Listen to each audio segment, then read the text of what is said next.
Първа кола. За първа кола задължително имаме три неща, които искаме. Това са бензин, ръчка, задно. Игнорете това, че карам Opel на дизел напредно. Само ръчката съвпада. Но ако искате, имате кеш да си вземете хубава първа кола, искате да се научите, задължително бензин, ръчка, задно. Това е топ едно колата, която може да вземете за първа. Затова отиваме на BMW. Тук, да я знам. Тук е много важно годината. Не ги ли хвърляш много дълбоко с бензин и задно? Не, точно това е идеята. В първата ти кола да се научиш да караш. Не да вземеш втора кола някаква по-скъпа и още да не можеш да караш, само да създаваш главоболя на пътищата и да си нова кола и да думкаш напред наляво надясно. Не, 60 твърде много, брат. Твърде много и много се чупи, много датчици глупости. Обаче за първа кола най-добрият съвет е E46, E36. E46 реално най-добрият ти вариант за първа кола.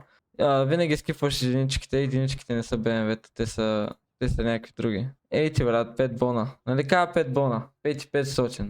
Ето, дизел, уиш. Не ти.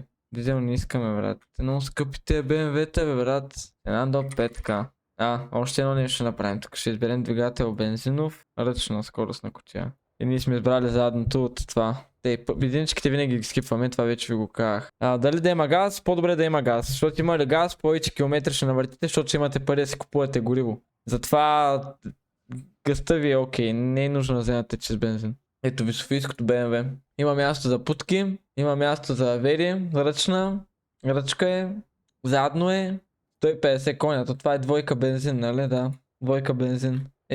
39-ка. Перфектната кола. Просто не знам какво друго да ви кажа. Това е топ 1. Това, което може ви да имате. Ръчка, бензин, задно, чат. Това го запомнете. Ако може да е на газ, това е бонус тип. Бонус, защото хубаво е да има и така. Общо взето е това.